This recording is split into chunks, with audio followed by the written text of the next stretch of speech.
बेशर्म बहू, आज फिर इन दोनों बहनों ने इतनी पी ली कि इन्हें चलने तक का भी होश नहीं है। खैर, गलती मेरी ही है। बिन माँ की बच्चियों को प्यार देने की चाह में इतना सर चढ़ा लिया कि इन्हें सही बुरे का ध्यान ही नहीं दे पाया, और आज नौबत यहाँ तक आ गई है कि यह दोनों पूरी तरह से बिगड़ चुकी हैं। अपनी दोनों जवान बेटियों को हरकतें को देखते हुए धनराज सेठ उनके लिए लड़के तलाशने शुरू कर देता है।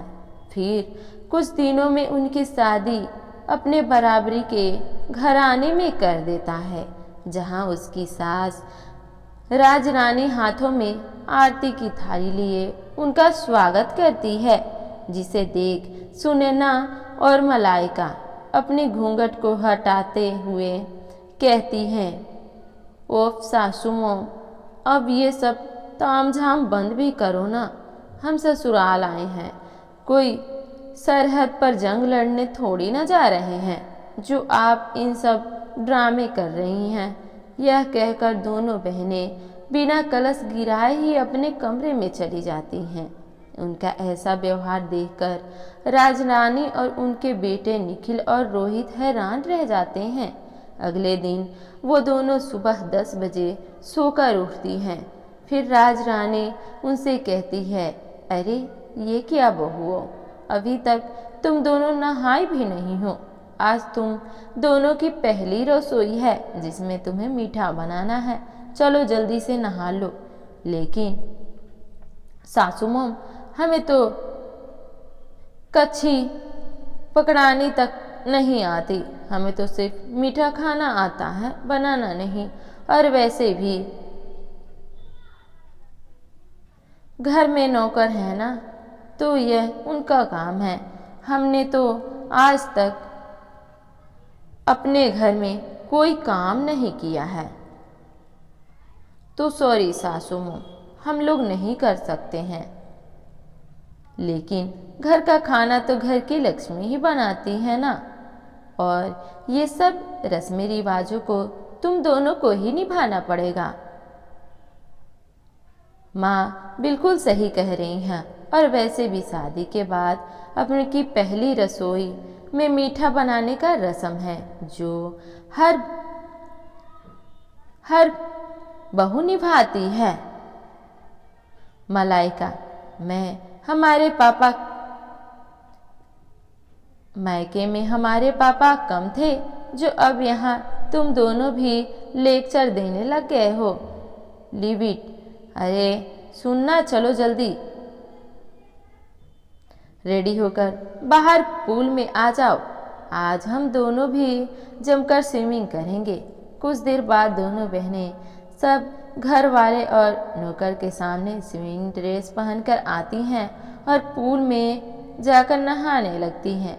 अपनी बहू को ऐसी बेशर्म देख राजरानी का तो सर शर्म से झुक जाता है। यह दोनों की दोनों तो मेरी नाक कटवा कर रहेंगी। भगवान, मेरे घर की इज्जत अब तेरे हाथ में है। राजरानी एक धार्मिक महिला थी, साथ ही वह समाज सेविका भी थी। उसका खुद का एक बड़ा सा एनजीओ था जिसमें शहर की बड़ी बड़ी हस्तियां जुटी हुई थी। ऐसे ही कुछ दिन बीतते हैं और मलाइका और सुनैना अपने ससुराल के प्रति कोई जिम्मेदारी नहीं समझती थी। वो दोनों तो बस सारा दिन अपने मेकअप पार्लर और शॉपिंग और पार्टीज में ही बिजी रहती थी। ये इतने छोटे छोटे कपड़े पहनकर तुम रात को कहाँ जा रही हो? बहू, सासू मॉम, आज हमारी फ्रेंड की बर्थडे पार्टी है। हम दोनों नाइट क्लब जा रहे हैं, आने में देर हो जाएगी। चलो सुनैना। फिर दोनों शॉर्ट ड्रेस पहनकर नाइट क्लब चली जाती हैं, जहां वह खूब सिगरेट शराब पीती हैं। फिर आधी रात को कुछ लड़के उनके घर ड्रॉप करते हैं। दोनों लड़खड़ाते हुए अंदर आती हैं, जहां उन्हें देखकर राजरानी उनसे कहती है, ये सब क्या है? आज तो तुम दोनों ने हद ही कर दी। अरे बड़े घर की बहुओं को ये सब शोभा नहीं देता है। ओ सासू माँ अब अपना भाषण फिर से देने लगी। अरे यार, यही तो हमारे जीने के दिन हैं। अरे हम अपनी जवानी में एंजॉय नहीं करेंगे तो क्या तुम जैसे बुढ़िया होकर एंजॉय करेंगे? हाँ, तभी निखिल और रोहित वहाँ आ जाते हैं और उन दोनों को जोरदार थप्पड़ मारते हैं। यह देखकर दोनों बहनें को बहुत गुस्सा आता है और वो भी अपने पतियों को मुंह पर एक एक थप्पड़ कस के मारती हैं। हम आज के ज़माने की लड़कियां हैं, मुंह तोड़ जवाब देने आता है बहुत अच्छे से।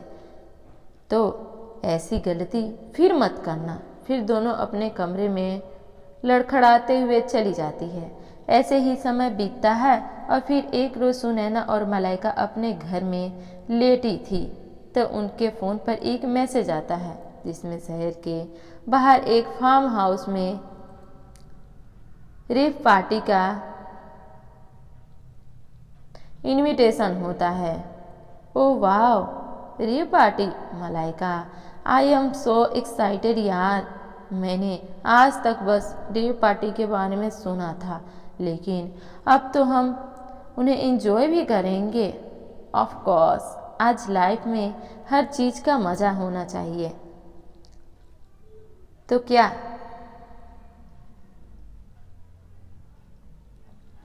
दोनों बहनें खुश हो जाती हैं और शाम को तैयार होकर अपनी कार लेकर वहां पे पहुंच जाती हैं।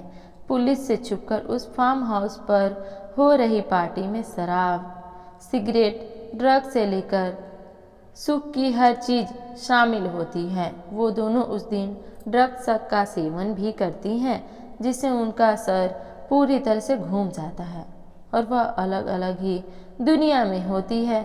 तभी एक लड़का जो कि नशे में होता है मलाइका को गलत नज़रों से छूने लगा और गलत तरीके से भी छूने की कोशिश करने लगा।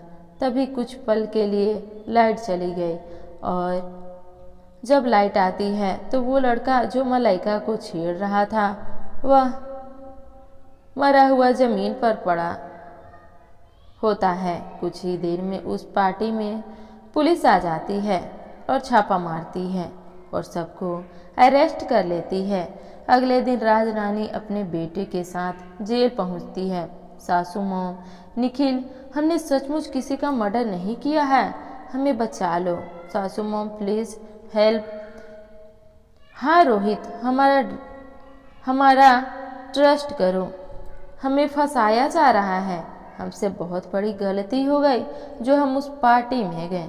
आज के बाद हम कोई पार्टी में नहीं जाएंगे और यह सब काम सच में छोड़ देंगे।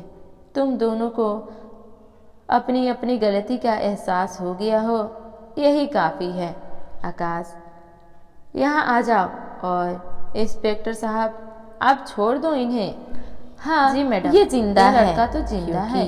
राजरानी और उनके दोनों बेटों ने मिलकर उन्हें सबक सिखाने के लिए यह सब किया था।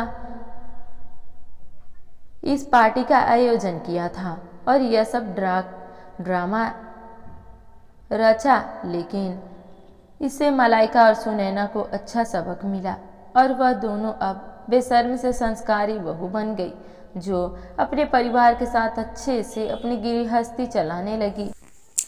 तो दोस्तों, ये कहानी आप लोगों को कैसी लगी कमेंट करके कमेंट बॉक्स में ज़रूर बताइएगा और मेरे वीडियो को एक लाइक और चैनल को भी सब्सक्राइब कर दीजिएगा। मिलते हैं नेक्स्ट वीडियो में, तब तक के लिए बाय।